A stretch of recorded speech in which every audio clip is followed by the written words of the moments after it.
Hello दोस्तों, welcome back to the channel Horizon classes. So दोस्तों, आज से हमारा फर्स्ट चैप्टर स्टार्ट कर रहे हैं जिसका नाम है रिडम्पशन ऑफ प्रेफरेंस शेयर। सो दोस्तों, ये हमारा फर्स्ट चैप्टर है एडवांस कॉर्पोरेट अकाउंटिंग सिलेबस का।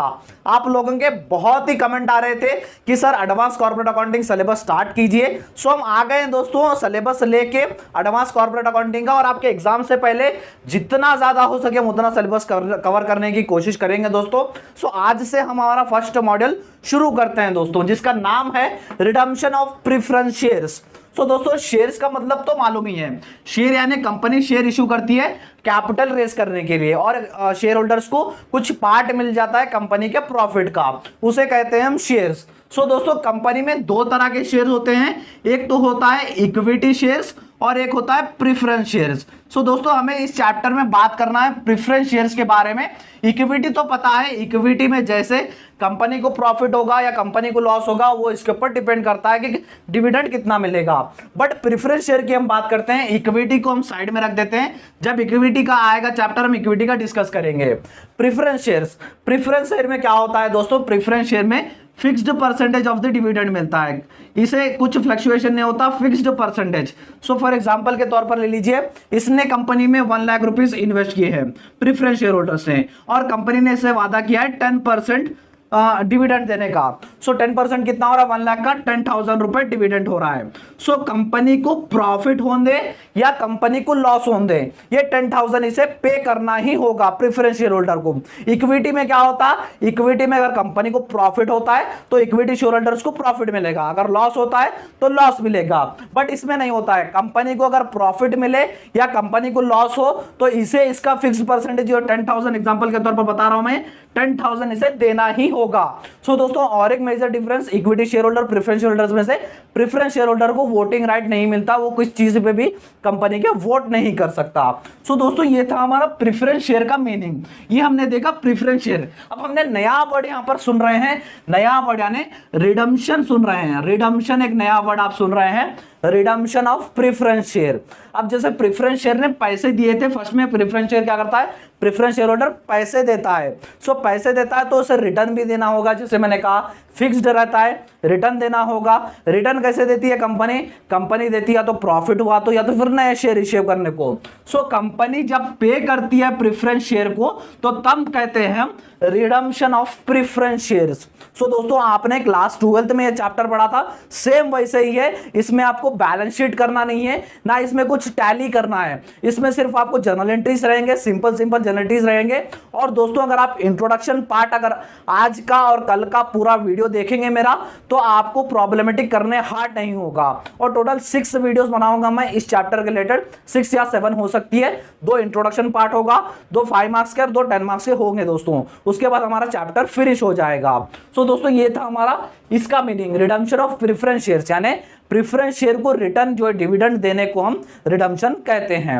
अब आ जाइए हम ध्यान देखते हैं कंडीशन क्या क्या होंगे जब आप रिडम्पशन करते हैं प्रेफरेंस शेयर्स का। सो दोस्तों, बढ़ते हैं हमारे नेक्स्ट टॉपिक की तरफ, conditions for redemption of preference shares. यानी प्रेफरेंस शेयर्स को रिटर्न जो डिविडेंड देना है, अगर देगी तो कंपनी कुछ कंडीशन होंगे, अगर वो कंडीशन फुलफिल होंगे तभी वो कंपनी है वो प्रेफरेंस शेयर के रिडम्पशन देगी, वरना कंपनी नहीं देगी। वो कुछ कंडीशन है, ये कंडीशन अगर होंगे तभी वो प्रेफरेंस शेयर का रिडम्पशन मिलेगा। ये आपको 5 मार्क्स में पूछ सकता है दोस्तों, इंपॉर्टेंट है। The shares must be fully paid for the redemption. जो शेयर है वो शेयर फुल्ली पेड होने चाहिए, यानी जो प्रेफरेंस शेयर जो पैसे रेस करती है कंपनी प्रेफरेंस शेयर होल्डर के पास से, वो पैसे पूरे कंप्लीट होने चाहिए, यानी पैसे पूरे मिलने चाहिए। अगर कुछ भी थोड़े भी बहुत भी नहीं मिले तो मिले के बाद ही कंपनी पे करेगी प्रेफरेंस शेयर को डिविडेंड्स। सेकेंड पॉइंट की तरफ आ जाइए, preference shares can be redeem either on par और at premium. So preference share क्या होते हैं, प्रेफरेंस शेयर जो प्रेफरेंस शेयर का वैल्यू है, फेस वैल्यू, तो उस पे तो देगी, या तो फिर प्रीमियम यानी बढ़ के तो पैसे देगी, बढ़ के तो डिविडेंड देगी, या तो फेस वैल्यू पे ही देगी। It can not be redeemed at discount by the company. ये कंपनी क्या होगी, कंपनी जो उसके पैसे आने डिविडेंड कम में नहीं देगी, डिस्काउंट करके नहीं देगी, या तो फेस वैल्यू पे देगी या तो फिर प्रीमियम पे देना होगा कंपनी को, या डिस्काउंट पे नहीं दे सकती कंपनी एक प्रेफरेंस शेयर होल्डर को। सो नेक्स्ट आ जाइए, only earnings available for dividends or funds from a new issue of shares made for the same purpose can be used as redeem of preference shares. सो दोस्तों क्या कह रहा है यहां पर, preference share को कहां से पैसे देंगे, जो डिविडेंड देना पड़ता है प्रेफरेंस शेयर होल्डर्स को कहां से देंगे, उसके सिर्फ दो तरीके हो सकते हैं, दो वेस हो सकते हैं। एक तो कंपनी के पास पैसा होना चाहिए, कंपनी जो प्रॉफिट कमाई है या तो फिर डिविडेंड होल्डर्स के लिए रखी है उसमें से देगी।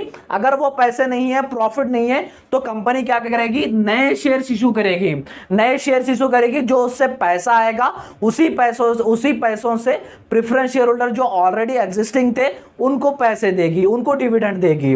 तो दो वेस हो सकते हैं, एक तो प्रॉफिट, एक तो नया इशू। ये हम नेक्स्ट वीडियो में पूरा डिटेल में समझेंगे दोस्तों। अब सिर्फ आप कंडीशन समझिए, the premium amount on redemption of preference shares will be paid out of earnings available for the dividend और आउट ऑफ सिक्योरिटीज प्रीमियम और debentures premium account if any is generated. So अगर company पे करना चाहती है premium amount, यानी company ने जो फिक्स्ड किया था, फिक्स्ड से भी ज्यादा पे कर रही है कंपनी अपने प्रेफरेंस शेयर होल्डर को, तो तब क्या सा कंडीशन होंगे, कंपनी या तो फिर अर्निंग्स में से पे करेगी, जो उसके पास अर्निंग जो प्रॉफिट हुआ है उससे पे करेगी, या तो फिर सिक्योरिटीज प्रीमियम से पे करेगी, या तो फिर डिबेंचर्स प्रीमियम से ही पे कर सकती है एक कंपनी, अगर प्रीमियम भी पे करना चाहती है प्रेफरेंस शेयर होल्डर्स को दोस्तों। सो ये कंडीशंस थे, आपको 5 मार्क्स में पूछ सकता है और आपको ये जनरल एंट्री करते टाइम भी काम आएंगे, इसलिए इंपॉर्टेंट था, मैंने ये टॉपिक डिस्कस किया दोस्तों। सो दोस्तों आज के इस वीडियो में हमने देखा रिडम्पशन ऑफ प्रेफरेंस शेयर क्या होता है, और इसी के साथ हमने प्रेफरेंस और इक्विटी शेयर में डिफरेंसेस देखा, उसके बाद हमने कंडीशंस देखे। ये था आज हमारा आज का वीडियो दोस्तों। नेक्स्ट वीडियो बहुत ही इंपॉर्टेंट होना है, क्योंकि उसमें हम देखेंगे कंपनी कैसे रिडीम करेगी प्रेफरेंस शेयर होल्डर्स को, कौन से वेस होंगे, उसमें क्या क्या जनरल एंट्रीज आएंगे, वो बहुत ही इंपॉर्टेंट वीडियो है। मैं सजेस्ट करूंगा आप वो वीडियो देख के ही प्रॉब्लमेटिक वीडियोस देखिएगा दोस्तों। सो ये था हमारा आज का वीडियो दोस्तों। आई होप आपको ये वीडियो अच्छा लगा होगा। और दोस्तों मैं आपको डिस्क्रिप्शन बॉक्स में मैं आपको एडवांस कॉर्पोरेट अकाउंटिंग का प्लेलिस्ट दे रहा हूं, जहां पर आपको अगर यहां से कितने भी क्लासेस अपडेट होंगी, कितने भी क्लासेस होंगी, वो आपको एक ही जगह पर मिलेंगी दोस्तों। अगर वीडियो अच्छा लगा तो वीडियो को लाइक कर दीजिए और चैनल को भी सब्सक्राइब कर लीजिएगा दोस्तों, और अपने फ्रेंड्स के साथ भी शेयर कीजिएगा। Thank you so much.